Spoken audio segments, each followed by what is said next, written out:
নমস্কার বন্ধুরা, village food unique কিচেনে স্বাগত। আজকে আমি একটা নিত্য নতুন রেসিপি নিয়ে আপনাদের সামনে হাজির হয়েছি। তো শীত চলে যাওয়ার আগেই এই রেসিপিটি অবশ্যই বানিয়ে রেখে দিন, অসম্ভব মজাদার হয়। আর এই সময় একদম উপযুক্ত সময়, কারণ এই সময় বাজারে ধনেপাতার দাম খুব কমে গেছে, একদম সস্তা।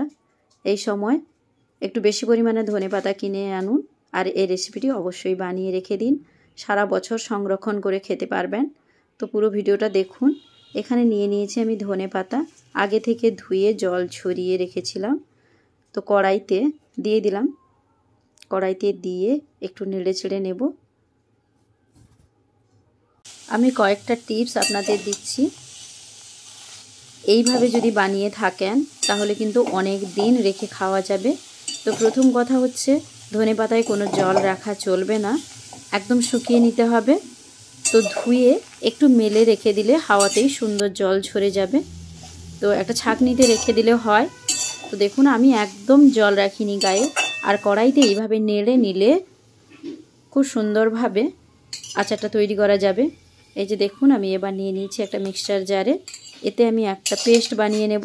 জল দেওয়া চলবে না, কিন্তু ধীরে ধীরে হালকা হালকা করে ঘুরিয়ে নিলেই হবে।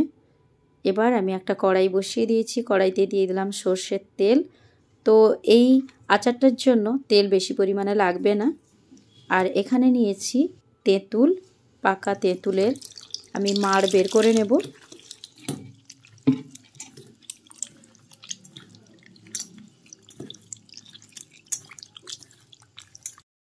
তেল গরম হয়ে গেছে, তেলের মধ্যে আমি দিয়ে দিলাম শুকনো লঙ্কা, গোটা শুকনো লঙ্কা।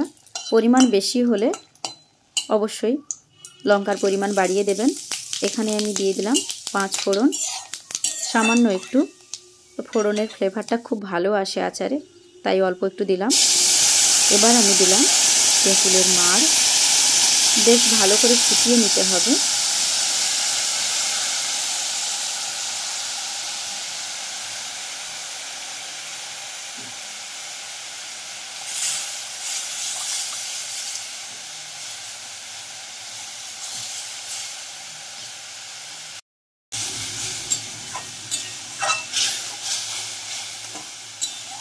তেঁতুলের মাড় খুব ঘন করে বের করেছি। এখানে আমি দিয়ে দিলাম হলুদ গুঁড়ো পরিমাণ মতো, দিলাম লাল লঙ্কার গুঁড়ো,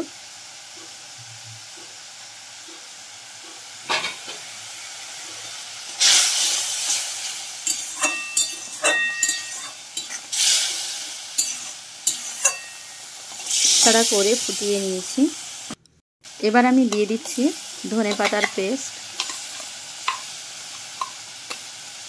দেখেই বুঝতে পাচ্ছেন, জল দিলে কিন্তু পাতলা হতো।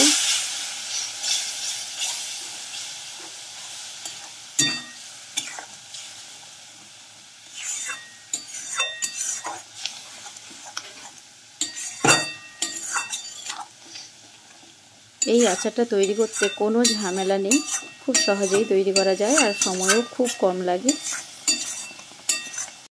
এবার আমি দিয়ে দিচ্ছি পরিমাণ মতো লবণ।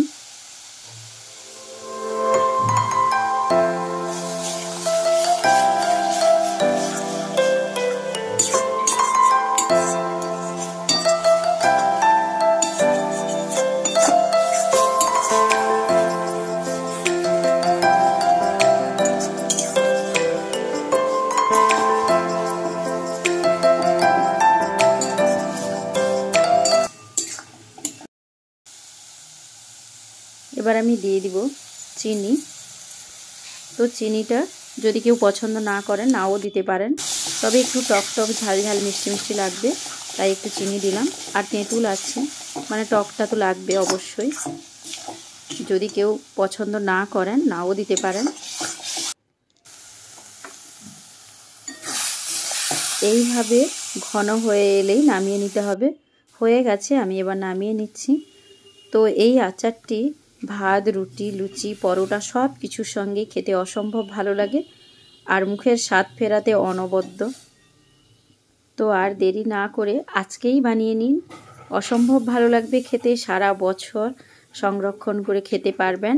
তো আমি শেষে একটা জিনিস দেব, আপনারা দেখুন, ওতেই কিন্তু আচারটা খুব ভালো থাকে আর টেস্ট আরও দ্বিগুণ হবে। আমি শেষে দিয়ে দিচ্ছি ভিনিগার।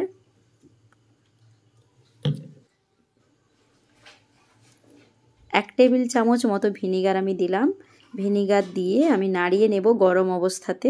এটা কড়াইতে দিয়েও আপনারা নাড়িয়ে নামাতে পারেন। তো আমি নামিয়ে দিলাম, কোনো অসুবিধে নেই।